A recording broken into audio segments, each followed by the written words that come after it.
그림과 문장들 허윤선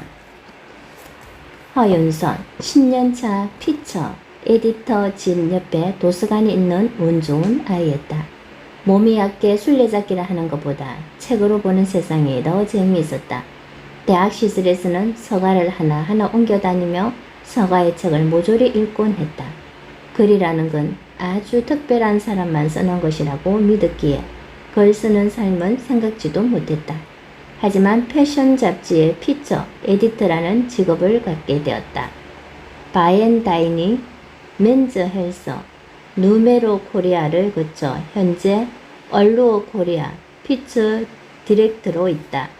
매달 뭐든 읽고 쓴다. 북칼럼을 담당하기에 업무 시간에도 책을 읽을 수 있는 행운하다. 현재 위즈덤 하우스 문학 블로그에서 그녀의 테이블 가제를 연재 중이며 곧 출간을 앞두고 있다. 그림이 묻고 책이 답했다.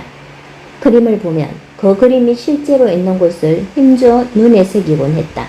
언젠가는 저 아름다운 그림을 단지 공기만을 두고 바라볼 거라고 어른이 되자 그곳에 갈 수 있었다. 앙티브의 작은 미술관부터 모두가 줄을 서는 커다란 박물관까지 실제로 본 그림은 먼저 크기로 다가왔다. 손바닥처럼 아주 작기도 했고 너무 커서 뒷걸음을 치기도 했다. 그림은 아름다웠다. 하지만 또한 하나의 그림일 뿐이기도 했다. 그림을 좋아하고 상상하던 시간이 그림을 마주한 시간보다 길었다. 어쩌면 그림을 향했던 신기루 같던 시간이 내게는 더 달콤했다. 화가가 그림을 그리게 된 이야기는 분명 존재했으나 그러나 그림은 내게 다른 말을 건네고 있었다. 어떤 그림을 볼 때면 책이 떠올랐다. 그림보다 더 많은 시간을 함께 보낸 책들, 인생의 비밀을 속삭여주던 말들, 가장 외로운 순간 기댈 수 있었던 행간들. 이 책은 그림 앞에서 떠올린 문장이다. 나는 다만 그림의 말을 들었고 책으로 답했을 뿐이다. 내가 사랑한 모든 책들이 대신 답을 해주었다. 100쯤의 그림과 100가지의 문장들.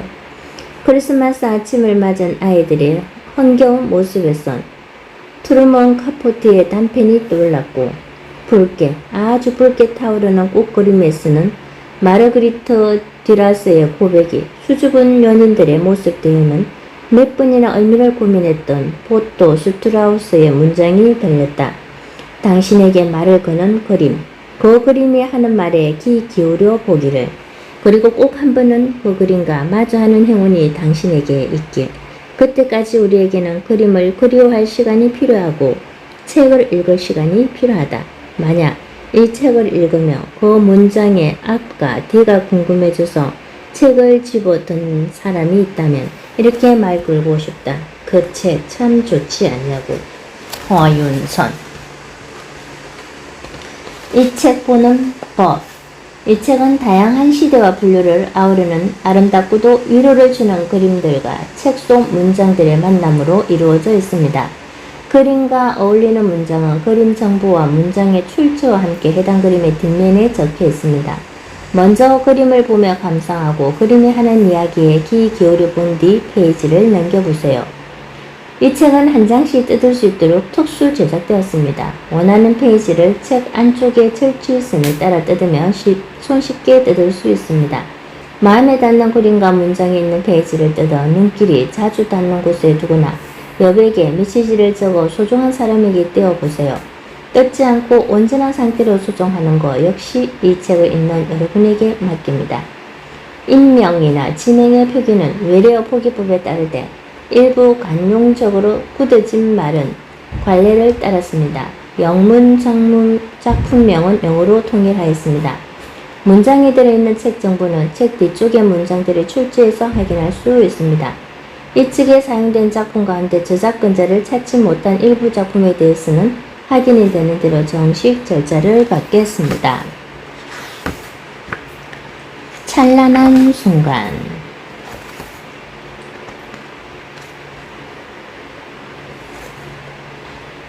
대부분의 젊은 사람들이 그렇듯 나도 젊었을 때는 젊은 나이에 죽어야 한다고 생각했다.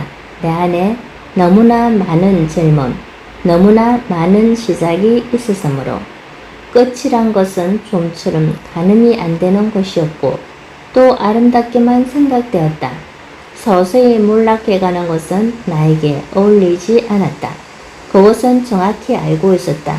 지금 나는 100살이다. 그리고 아직 살아있다. 모니카 마론, 슬픈 짐승. 조각가 피그말리오는 자신이 만든 조각을 사랑한다. 아프로디테 여신은 조각가의 소원을 들어준다. 조각은 사람이 되어 여인 갈라테이아가 된다. 피그말리오는 해피엔딩이었지만 지독한 사랑이 늘 해피엔딩인 것은 아니다. 사람은 가끔 조각 같은 대상을 절절히 사랑하고 인생을 바치는 슬픈 짐승이다. 모니카 마론의 슬픈 짐승에서 동독 출신의 나는 100살 가까운 인생을 프란츠를 사랑하고 그를 기다리는 데에만 쓴다. 다른 것은 잘 기억하지 못한다. 그는 왜 돌아오지 않았는지 답은 마지막 장에 있다.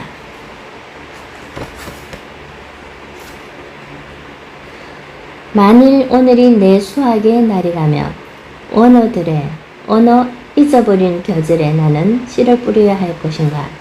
지금이 실로 내 등잔을 켜들 시간이라 해도 거기 타오르는 불꽃은 나의 불꽃이 아닌 것을 나는 다만 텅 빈 채 암흑으로서만 나의 등잔을 켜리라. 그러면 밤의 파수꾼이 기름을 채우고 또 그가 불 밝혀줄 것을 칼리 지브란 예언자. 칼리 지브란의 예언자는 전 세계에서 성경 다음으로 많이 팔린 책으로 알려져 있다.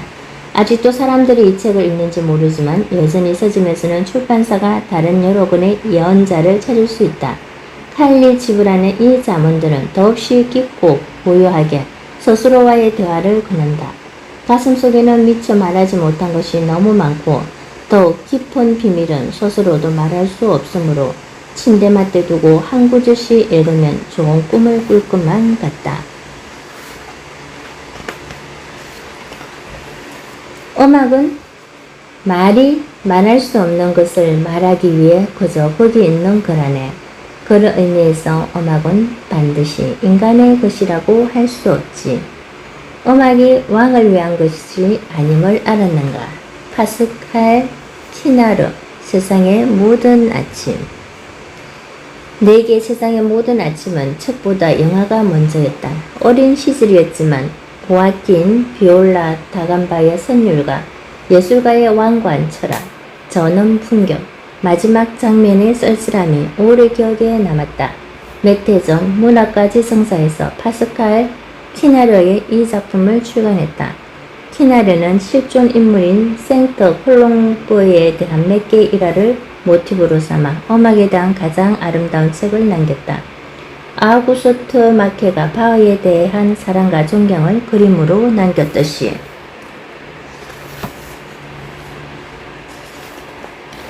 우리 내부에 위치한 장소들의 문을 열어주는 존재로 남아있는 한 독서는 우리의 삶에 유익하다. 반대로 독서가 정신의 개인적인 삶에 눈을 뜨게 하는 대신에 그것을 대체하려 할 때 위험해진다. 마르셀 프루스트, 독서에 관하여. 너무나 유명하지만 실제로 끝까지 읽은 사람은 찾기 어려운 책, 마르셀 프루스트의 잃어버린 시간을 찾아서는 바로 그런 책이다. 홍차의 적신 마들렌 이후 어떤 일이 벌어지느냐고 물어보면 사람들은 딴청하기 바쁘다. 마르셀 프루스트의 에세이로 작가와 먼저 친해지는 것은 어떨까? 표제작인 독서의 관하이를 비롯해 렘브란트, 모네 등 화가에 대한 프루스트의 생각을 엿볼 수 있다. 우리가 떠나려 할 때 그는 다시 나의 얼굴을 만지고 내 눈과 입술을 쓰다듬었다. 그가 천천히 말했다. 라일라야, 너는 아직 어리니까 조금씩 세상을 알아나가기 시작할 거다. 그러면서 이 세상에는 도처에 아름다운 것들이 많다는 걸 알게 될 테고 멀리까지 그것들을 찾아 나서게 될 거야. 마치 그가 내게 축복을 내리는 것 같았다. 르클레지오, 황금 물고기. 황금 물고기의 주인공 라일라는 어린 시절 인신의 매단에 납치된다. 자신이 누구인지 어디서 왔는지 모른다. 한쪽 귀가 잘 들리지 않는 그녀는 아랍과 미국, 아프리카 등 대륙을 넘으며 자신이 누구인지를 찾아 나서지만 어린 소녀에게 세상은 위험하다. 늘 죽음과 강간, 폭력의 위험이 따라다닌다. 그럼에도 라일라는 멈추지 않는다. 이 문장은 엘하즈 할아버지가 작은 황금 물고기의 여정을 축복하며 건넨 말이다. 여기서는 시간을 헤아리는 일이 통용되지 않습니다. 여기서는 1년은 아무것도 아닙니다. 심지어 10년도 아무것도 아닙니다. 무릇 예술가라고 하는 존재는 세지도 헤아리지도 않아야 합니다. 예술가는 나무처럼 성장해가는 존재입니다. 라이너 마리아 릴케, 젊은 시인에게 보내는 편지. 젊은 시인은 자신이 재능이 있는지 궁금하다. 그는 시를 써서 존경하는 시인 리켈에게 편지를 띄운다. 그 시인의 이름은 프란츠 커사보 카푸스. 릴케는 답장으로 그를 위로하고 독려한다. 편지에서는 거리를 유지하려는 노력도 보이지만 불안한 젊은 시인에게서 자신의 모습을 본 것처럼 공감한다. 꼭 시인이 아니더라도 자신에게 깃털만큼의 지능이라도 있는지 궁금한 사람이라면 리켈의 조언에 한 번쯤 기댈 수 있을 것이다.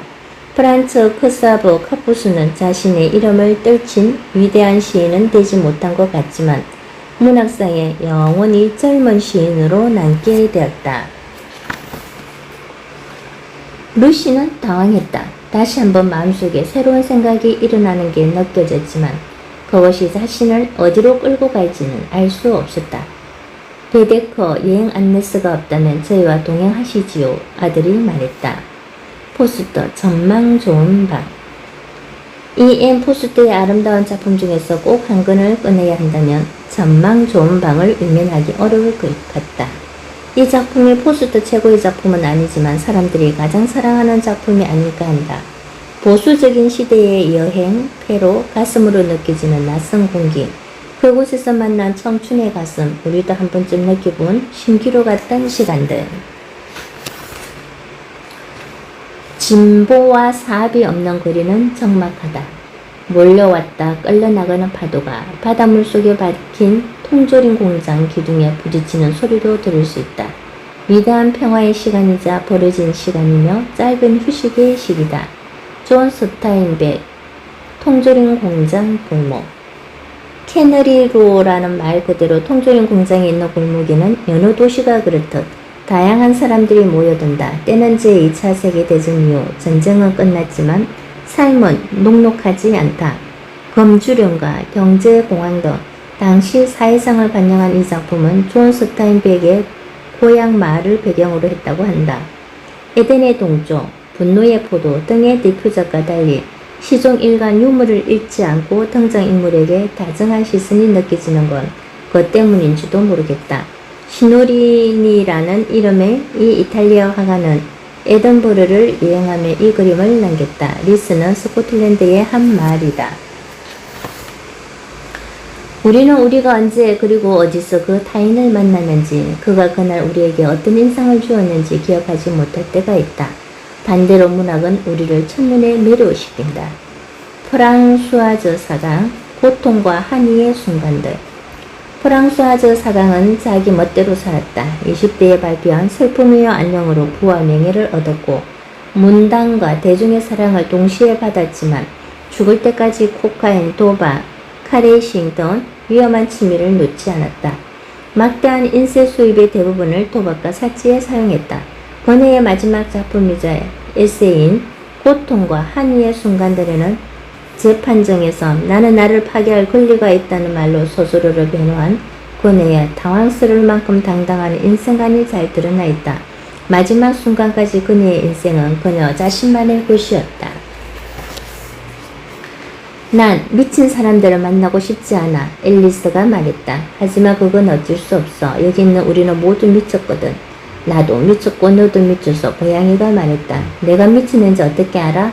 넌 틀림없이 미쳤어. 안 미쳤으면 여기에 왔을 리가 없거든. 루이스 캐럴, 이상한 나라의 앨리스.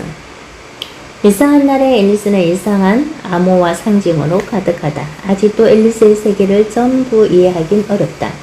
어린 아이의 환상, 어른들의 태양 같은 이 책을 펼칠 때마다 늘 예기치 않은 구절이 톡 나타난다. 마치 티파티의 토끼처럼, 사로잡힌 유니콘처럼.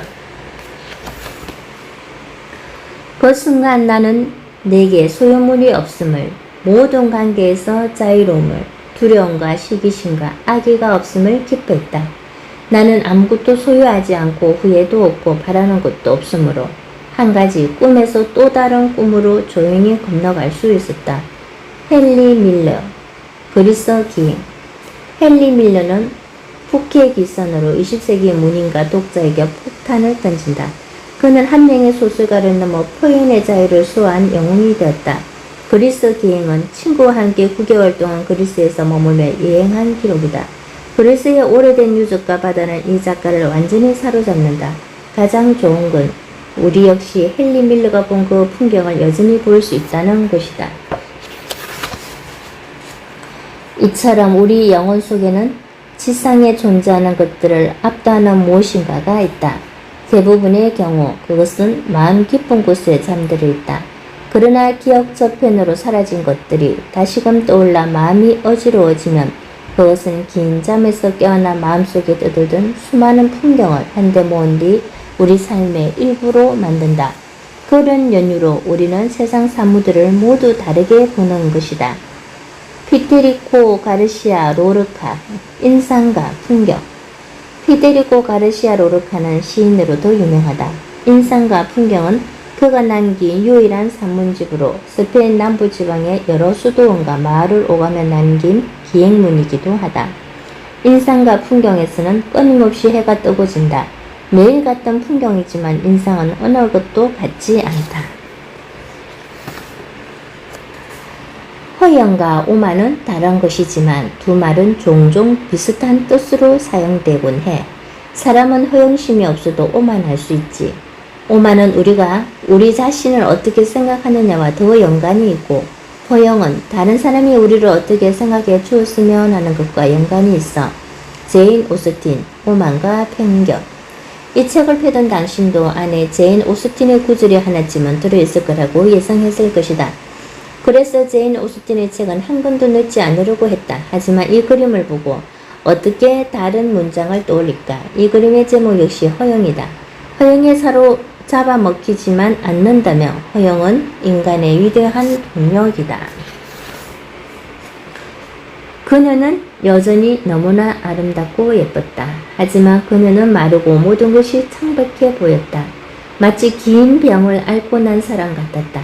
처음에 이 오랜 친구는 그녀를 동정할 뻔했다. 그러나 열심히 뭔가에 몰두하고 있는 멜랑콜리한 이마가 풍기는 깊은 고요는 동정심보다 존경심을 불러일으켰다.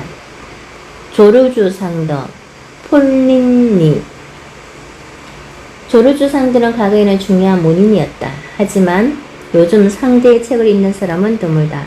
생명이 다한 걸까? 유행이 다한 걸까? 낭만주의를 대표하는 여성 작가였고 많은 예술가들과 교류했던 그녀는 조금씩 잊혀지고 있다. 이러다 쇼핑의 냉정한 연인 정도로만 남게 되는 건 아닐까? 이 문장은 따로 적어둔 것인데 어디서 봤는지 아직도 고민 중이다. 나 역시 조금씩 잊고 있는 것 같다. 잠 속으로 미끄러져 들어갑시다. 고요한 꿈 속으로 미끄러지듯 밤이라 불리는 훌륭한 화덕 안 두 덩어리 반죽으로 그러곤 아침이면 깨어납시다. 동거스름한 황급빛 빵 두 덩이로 하우게 잠.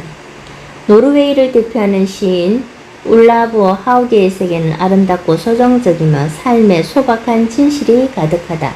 시집에는 소개하고 싶은 시가 너무나 많아서 고통스러울 정도고 아직도 이 시집을 펴면 모든 시를 한 번씩 다시 읽는다.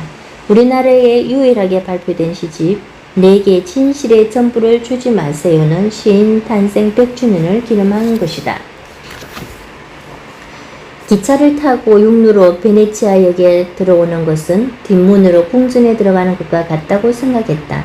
그리고 바로 지금처럼 배를 타고 남바다를 거쳐 도시에 들어와야 전혀 예상치 못한 광경을 보게 된다고 생각했다. 토마스 만의 베네치아에서의 죽음. 베네치아의 운하를 그린 그림을 보고 베네치아에서의 죽음을 떠올리지 않으려고 애쓰며 다른 많은 책을 뒤지겠다. 얼마나 많은 작가들이 베네치아에 대한 글을 남겼든지 그럼에도 이 문장만큼 베네치아 그리고 이 그림을 잘 설명해 주는 건 없었다. 마치 작가 토마스 만과 화가 카날레토가 같은 순간 같은 풍경을 보는 듯하다. 나는 항상 어떤 장소들에는 자릭이 있어서 그 부근을 우연히 지나가게 되면 사람을 그곳으로 끌어당긴다고 믿었다. 그것도 의구심을 품지 않도록 은밀하게 비탈길, 햇빛이 내리쬐는 보도 혹은 그늘진 보도여도 충분하다. 아니면 소나기가 내리는 보도든지 그러면 그 자락은 당신이 자초하기로 되어 있는 지점으로 정확히 당신을 데리고 간다. 파트리 모디아노 잃어버린 젊음의 카페에서 파트리 모디아노는 대학 시절 나를 사로잡은 작가 중 하나였다. 나는 매번 비슷한 분위기, 비슷한 구조를 가진 그의 책에 완전히 빠져들었고 한 문학 수업에서 그의 작품에 대한 리포트를 제출하기도 했다. 교수는 이렇게 써서 돌려주었다. 학생, 글을 써보면 어떻겠나. 하지만 누구든 파트리 모디아노의 작품을 본다면 뭐라도 쓰고 싶은 생각이 들 것이다. 이 문장처럼 그는 늘 어디론가 우리를 데려간다. 때론 친구가 옆에 있었으면 하고 바랄 때가 있습니다. 그래서 선생님을 자주 생각합니다. 그 고장에서 지나는 것이 힘이 겹습니다. 다시 바닷가 모래사장을 떼어다닐 수 있을 때가 되면 저는 너무 늙어 있겠지요. 10월이 되면 제가 선생님을 만난 지 13년이 됩니다. 그러니 이렇게 적어도 되겠지요. 선생님이 오랜 친구 알베로 까미, 그르니의 서한집을 좋아한다. 누군가에게 은밀하고 고독한 자신의 속마음을 글로 써서 보내는 것. 그 편지를 받는 사람만큼은 나를 이해해 줄 거라는 신라 같은 희망으로 써내려간 낱말들. 그 행간에서는 작가의 절실한 목소리가 들리는 듯했다. 오직 당신만은 나를 이해해 주겠지요. 알베로 까미와 장 그르니에 사이에 오간 편지들을 꽤 두터운 서한집으로 남았다. 1932년부터 1960년까지 각자의 고독한 마음의 집에서 띄운 편지들로 이 걸쭉한 두 작가가 좀 더 가까워졌다. 그들은 오랜 친구였다. 모두의 자서전. 인생에서 마지막으로 찾아오는 중요한 깨달음 중 하나는 꿈꾼 대로 살 수 없다는 것이다. 제임스 셔틀. 가벼운 나날. 30이 지난 후부터는 좋은 의미에서 충격으로 다가오는 작가를 만나는 게 쉽지 않았다. 제임스 셔틀은 좋은 의미에서 충격을 주는 작가다. 이 작가는 우리나라에 매우 늦게 2010년에야 알려졌다. 노골적이고 냉정한 묘사에 가끔은 고개를 돌리고 싶을 때도 있지만 현대인의 비밀과 욕망을 가장 잘 다룬 작가가 아닐까 싶다. 그는 원래 90살의 나이로 세상을 떠났다. 특별한 세계 하나가 사라졌다. 사람은 자기 자신에 관해서 얘기해서는 안 됩니다. 순전한 이기주의로 보더라도 안 됩니다. 왜냐하면 마음을 털어버리고 나면 우리는 더 가난하고 더 고독하게 있게 되는 까닭입니다. 사람이 속을 털면 털수록 그 사람과 가까워진다고 믿는 것은 환상입니다. 사람과 사람이 가까워지는 데는 침묵 속의 공감이라는 방법밖에는 다른 방법이 없는 것 같습니다. 루이제 린저, 생의 한가운데. 이 책을 20권도 넘게 읽었다. 가장 좋아하는 책을 물으면 가장 많이 읽은 책은 있다고 하며 이 책을 말했다. 처음 읽었을 때에는 아마 중학생이었을 것이다. 그때 니나는 멋진 여자였다. 가장 최근에 읽은 니나는 아주 부수주기 쉬운 여자였다. 그리고 늘 머리가 번쩍 떠진다. 왜 더 열정적으로 살지 않느냐고 나의 미지근한 온도를 반성하게 한다. 생의 한가운데에는 멋진 구절이 많지만 한때 이 구절은 내 인생을 지배했다. 작가의 통찰력은 옳다고 생각한다. 하지만 그럼에도 외로운 우리는 자기 자신에 대해 말하는 걸 멈출 수 없다. 그는 말을 듣지 않는 자신의 육체를 침대 위에 집어 던진다. 그의 마음속에 가득 찬 오래된 잡동사니들이 일체절거덕 거린다. 이 목소리는 누구의 것인가? 무슨 이야기부터 해야 할 것인가? 기영도 비행자. 이 그림의 제목은 창가에 서 있는 청년이다. 그저 뒷모습일 뿐인데 역광의 실루엣과 검은 옷차림 때문에 마치 패배가 뻔한 전투를 위해 출정을 앞둔 장군처럼 비상해 보인다. 마치 무엇인가를 위해 숨을 고르는 것처럼 말이다. 이 문장은 기행도 전집에서 골라냈다. 어쩐지 같은 삶의 무게가 느껴집니다. 난 결코 램지 부인이 될 수 없지만 나 자신일 수는 있겠지요. 버지니아 울프 등대로 두 기부인을 그린 이 그림에서 램지 부인이 떠올랐다. 버지니아 울프의 등대로에서 램지 부인은 최고의 아내, 어머니이며 최고의 수녀다. 내일 등대로 갈 수 있을 거라는 말로 이야기는 시작된다. 하지만 램지 부인은 등대에 가지 못한다. 여자들은 램지 부인이거나 램지 부인이 못 되거나 결국 그렇게 살게 된다. 그런데 두 여자 중 누가 램지 부인일까? 세상에서 젊음보다 더 가치 있는 것은 당연 코 업다운, 오스카 와일드, 도리언 그레이의 조사. 오스카 와일드는 당대의 탐미주의자였다. 아름다움에 대한 그의 집착은 결국 그의 인생을 파괴했고 그는 옥중서한을 모은 10년으로부터를 마지막 작품으로 남긴 채 쓸쓸히 죽었다. 아름다움의 절정은 젊음이다. 시간이 꼭 그 아름다움을 파괴하기 때문이다. 오스카 와일드는 그걸 알았던 것 같다. 그 어떤 막대한 부로도 살 수 없는 젊음의 가치를 말이다. 나는 이 집에서 혼자였다. 나는 이곳에 갇혀 지냈다. 물론 두렵기도 했다. 그러다가 이 집을 사랑하게 되었다. 이 집은 글쓰기의 집이 되었고 내 책들은 이곳에서 탄생했다. 마르그리트 듀라스. 이 그림을 처음 봤을 때에는 현대 미술작가의 작품이라고 생각했다. 차분하고 절제된 화면이 마치 흑백 영화처럼 보였기 때문이다.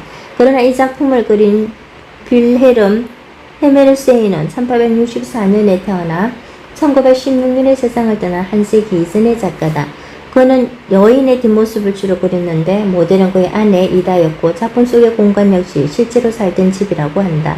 마르그리트 디라스의 이 문장은 집이라는 사적인 공간에서의 단절감과 안도감을 나타낸다.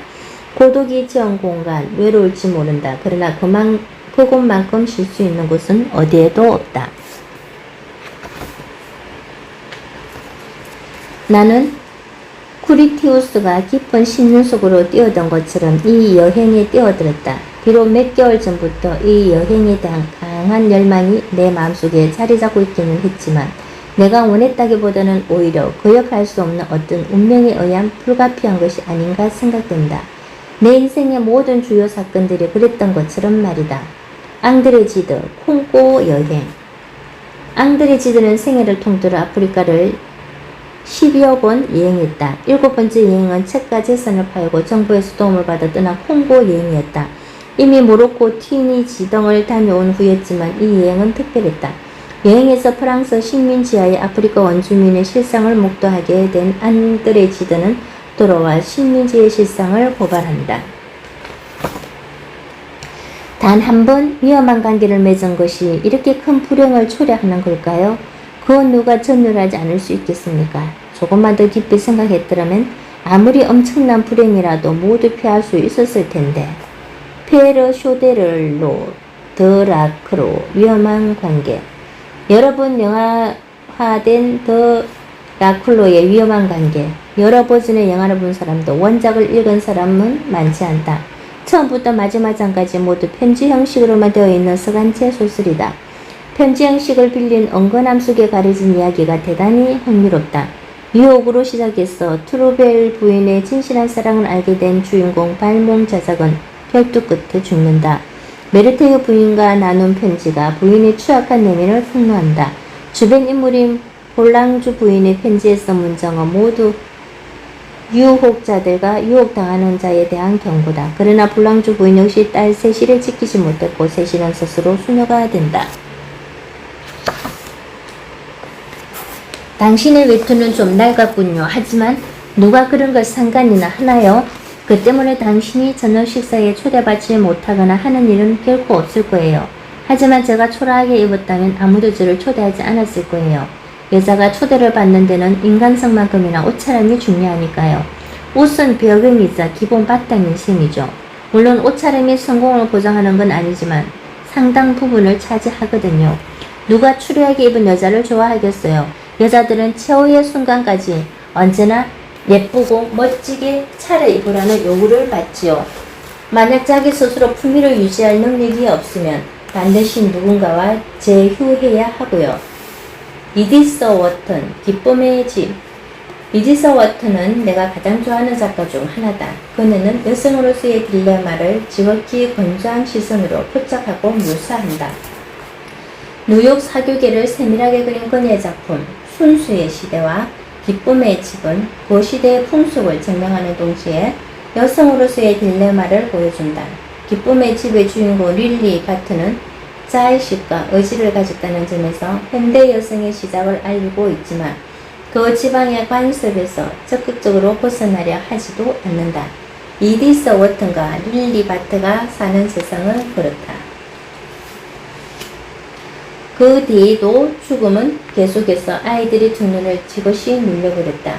언제나 마음으로부터 보는 방법을 가르치기 위해서라는 핑계를 댔다. 그리고 아이들은 죽음이 찾아오면 거울을 가려야만 했다. 마하엘 엔더, 달을 쫓다 달이 된 사람. 미하엘 엔드는 모모의 작가다. 모모에서 시간 도둑은 시간을 가져간다. 미하엘 엔드가 창조한 환상이 사실은 현실에 가깝다는 걸 아는 건 어른이다. 이 책에는 17편의 단편이 실려있고 각각의 단편은 낯설고 아름다운 세계로 우리를 데려간다. 이 문장은 날마다 죽음과 함께 노는 아이에 대한 거울을 보지 않는 아이에 실려있다. 아이는 마음의 눈으로 사물을 내면을 들여다볼 수 있기에 죽음과 친구가 될 수 있었다. 거울은 아이와 죽음의 우정을 질투하며 자신만 보라고 유혹한다. 이 책의 머리글에는 작가가 된 지 44개의 질문이 있다. 지금도 여전히 답하기 어렵다. 저를 전혀 알지 못하시는 당신에게 이따금 눈앞이 캄캄해지곤 합니다. 어쩌면 이 편지를 끝내지 못할지도 모르겠습니다. 그러나 제게 남은 힘을 다해서 일생에 단 한 번 당신에게 보내는 이 편지를 써내려 가고자 합니다. 저를 전혀 알지 못하시는 당신에게. 슈테반 츠바이커, 모르는 여인으로부터의 편지. 슈테반 츠바이커는 의사이면서 역사학자였다. 그의 대표작은 마리 앙투아네트의 일생에 대한 것이었다. 또한 수필가이며 신중한 소설가였던 그는 한 여자의 절절한 사랑 이야기를 담은 모르는 여인으로부터의 편지를 썼다. 소설은 바로 위 문장으로 시작된다. 가엾은 사랑. 시간은 모든 것을 파괴한다. 우리가 사랑하는 모든 것을, 우리가 사랑하는 모든 사람들을, 그러나 시간은 또한 우리가 싫어하는 모든 것, 모든 사람들, 우리를 정오하는 모든 사람들, 그리고 또 고통, 심지어 죽음까지도 파괴하는 장점이 있다는 사실을 인정할 필요가 있다. 결국 시간은 우리들 자신을 파괴함으로써 우리의 모든 삶과 모든 고통의 원천에 종지부를 찍는 것이다. 미셸 투르니의 외면 일기. 미셸 투르니에의 문장은 산문에서 더욱 빛난다. 그때그때 눈에 띄는 것을 메모하는 습관이 있다고 밝힌 그는 자신의 일기에 내면 일기가 아닌 외면 일기라고 이름 붙인다. 그리고 12달 동안의 삶 외면을 기록해 나간다. 이 문장은 1월의 얼굴이다. 그림 속 보이터가의 딸들 또한 시간과 함께 자라, 시간과 함께 사라질 것이다.